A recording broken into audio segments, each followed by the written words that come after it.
Olá, turminha, tudo bem? Aqui é o professor Damoreiro e nesse meu primeiro vídeo vou resolver um exercício de torção, tá? Então vamos lá, o que eu tenho nesse probleminha aqui, né? Que já foi um probleminha de Enad, é um probleminha do livro do Guru, que é um livro muito bom, é uma obra muito boa na área de resistência dos materiais, mecânica dos sólidos, aí, que são sinônimos muitas vezes, que consiste no quê? Eu tenho um gerador. Esse gerador ele vai, obviamente, girar esse eixo vai transmitir energia para essa turbina aqui. Perfeito? Então eu tenho nesse sisteminha, onde ele está girando com uma rotação aí de 50 radianos por segundo, então eu tenho uma frequência angular de giro de 50 radianos por segundo, né, o equivalente a 478 rotações por minuto, certo? Numa potência de 280 kW. Tá? Então, veja que é sempre interessante a gente resolver um exercício e marcando aqui os dadinhos que a gente tem e depois fazer algumas análisezinhas aí para a gente conseguir resolver aquilo que é proposto. Ele quer o quê? O diâmetro do eixo deve ser dimensionado pelo critério de Tresca, né, que é um critério de resistência adequado ao cisalhamento. Lembra aí que a gente está tendo torção. Então, torção é aquela maneira, né, que a gente consegue gerar cisalhamento puro, né? Então, eu tenho um momento torsor ou um torque, que vai gerar o eixo em torno dele próprio. E ao gerar o eixo em torno dele próprio, imagina aqui uma seção desse eixo, né? Vou fazer aqui uma divisão na bissimetria dele, né? Eu tenho aqui o centro do eixo, onde a tensão de cisalhamento é zero. Conforme eu for me aproximando aqui do raio, né, essa tensão de cisalhamento ela vai crescendo, né? Lembra sempre que a tensão de cisalhamento ela é um binário, ou seja, o que eu tenho de um lado, eu tenho do outro, só vai mudar os sentidos. Tendo o seu valor máximo, né, quando a distância radial representada por ρ for igual ao raio. Beleza? Então, eu tenho um critério de Tresca que vai gerar o meu fator de segurança igual a π. O material é um aço aí da STM, né, a Sociedade Americana que Testa Materiais, né, uma sociedade bastante famosa na área de materiais, de ensaios, de caracterização. Né? Inclusive, eles especificam vários tipos de materiais, incluindo esse aço de alta resistência aqui, o A242. Né? E veja que ele é de alta resistência, dada que a sua tensão ao escoamento pelo cisalhamento vale 350 megapascal. Então, uma tensão bastante alta. Tá? Outra coisa importante, né, a gente destacar aqui, escoamento é a tensão que nos interessa na maior parte dos casos quando a gente está tratando de problemas ou situações estruturais. Né? Lembra que o escoamento é aquela tensão que vai limitar o comportamento elástico do comportamento plástico. Né? Ou seja, da deformação não perene para a deformação perene permanente. Então, a gente não quer que os materiais excedam esse limite. Perfeito? As estruturas elas têm que manter os seus arranjos geométricos com o menor nível de deformação possível na maior parte dos casos. Certo?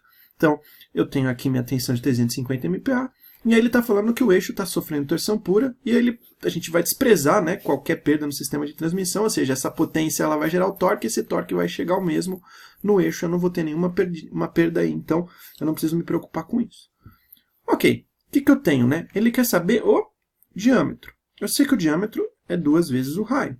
Por que eu estou falando em raio? Porque se você lembrar, a tensão de cisalhamento por torção é igual ao torque, certo? Ou momento torsor. Se eu quero jogar no valor máximo, né, essa distância radial, ela vale o R, dividido pelo momento polar de inércia. Tá? Muito análogo à tensão de flexão. Né? Eu sempre vou ter um momento, uma distância da linha neutra do ponto central, dividido pelo momento de inércia. No caso, é o momento de inércia polar, por quê? Momento de inércia sempre é uma propriedade geométrica, ou seja, né, aquela propriedade onde a geometria ela vai restringir essa tendência de giro que é o momento. Quando eu tenho o momento polar de inércia, é quando o meu giro está acontecendo exatamente conforme a gente vê na torção, ou seja, em torno do seu próprio eixo. Perfeito? E aí polar, né, nos remete ao planeta Terra. Ele gira em torno do próprio eixo, né, o movimento de translação, né, e aí de polo em polo. Por isso que recebe esse nome de momento polar de inércia. Na verdade, não é por isso, mas é análogo a isso aí. Então, o que ele quer saber? Ele quer o raio, porque se eu tenho raio, eu tenho o diâmetro. Pois bem, então o que eu sei? Raio é igual a, só ajeitando a expressão aqui, tensão de cisalhamento vezes momento polar de inércia, perfeito? Dividido pelo momento torsor. Ok? O que eu posso ter aqui, né? Eu tenho o seguinte. Tensão de cisalhamento, eu vou ter que trabalhar com admissível. Por quê? Porque eu estou usando um fator de segurança, eu estou usando um critério de Tresca. Então vai ser igual a tensão dada dividido pelo fator de segurança.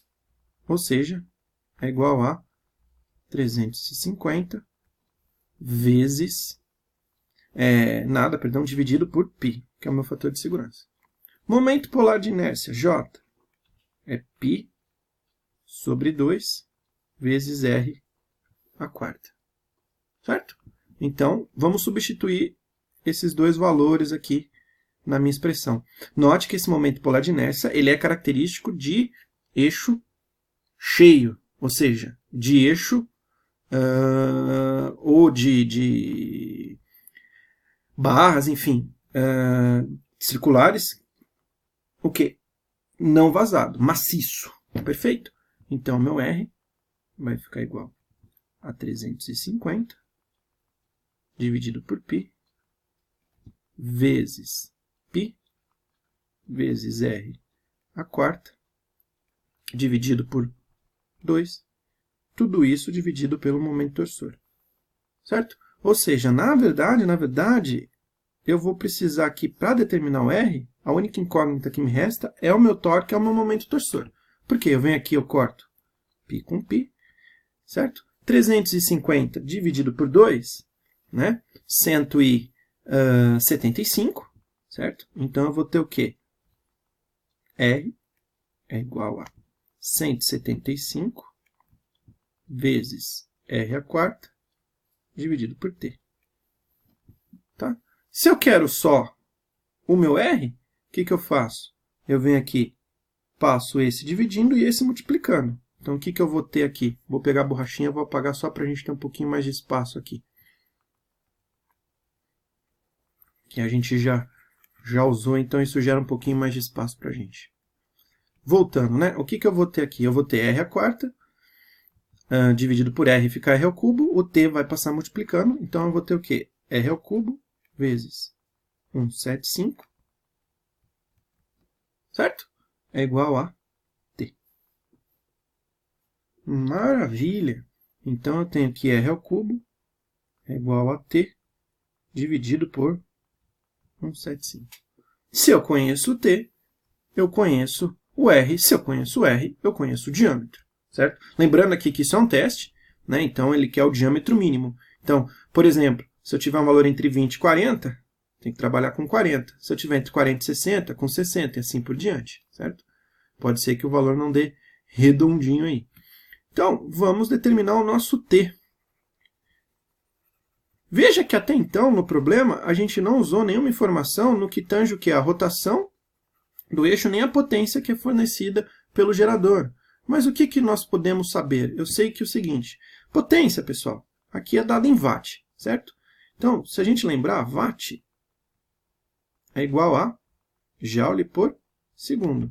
Se nós lembrarmos um pouquinho mais das dimensões, o joule é trabalho, né? Trabalho não é força vezes distância, então é Newton vezes metro dividido por segundo. Newton vezes metro, além de gerar joule, é análogo à unidade de momento, né? Lembra, momento é força vezes braço, então é Newton vezes metro. Olha que interessante, então no watt eu tenho aqui a unidade de momento e a unidade de tempo. Radianos por segundo é o meu ômega, ou seja, é a minha rotação. Então se eu pego e divido por radianos por segundo, o radianos vai respeitar a unidade métrica, o segundo corta com o segundo, eu vou ter Newton vezes metro. O que eu mostrei aqui? Potência dividido por rotação em radianos por segundo é igual ao momento torsor em Newton vezes metro. Certo?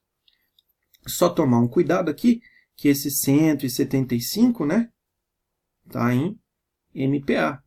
Tá? E uma coisa interessante, pessoal, é o seguinte. Pascal, Newton por metro quadrado. Perfeito? Mega é 10 a sexta. Então, se eu dividir por milímetro quadrado, vai dar o próprio MPa. Então, Newton por milímetro quadrado é megapascal. Então, a maior parte dos problemas em resistência dos materiais, a ordem de grandeza das resistências são em megapascal. Então, isso gera um interesse bastante grande da gente trabalhar com Newton e trabalhar com milímetro. Perfeito? Então, aqui eu tenho que tomar um cuidadinho porque quando eu fizer essa potência, né, 10 ao cubo de quilowatts dividido por 50, o meu momento torsor, o meu torque, vai sair em newton vezes metro, mas eu tenho que trabalhar com newton vezes milímetros para colocar nessa minha expressão aqui. Tá? Então, vamos lá. Acabamos de ver que o momento torsor é justamente a potência dividido pela rotação.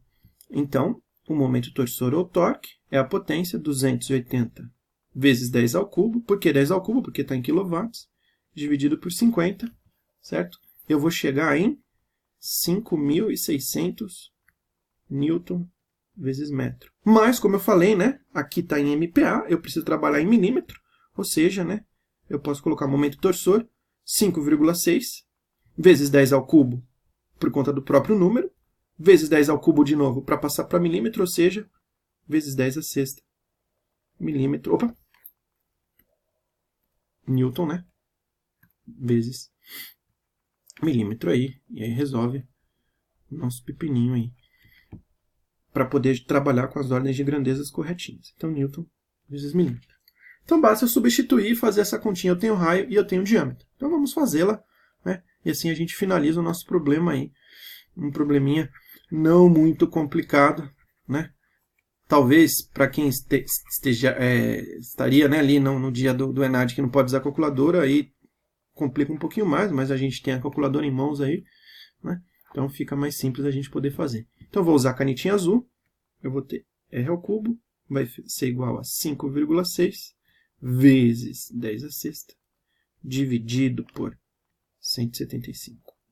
Ok? Então, para eu fazer essa continha, a sugestão que eu dou, né? Se você tem aquela calculadorazinha da Cássia, põe um R na frente, raiz, o X, aí você indica que esse 3 na frente da raiz, quando a raiz está com o X, o quanto que você está fazendo a raiz, né? Então, você faz a primeira divisão, depois usa esse código aí da calculadora, né?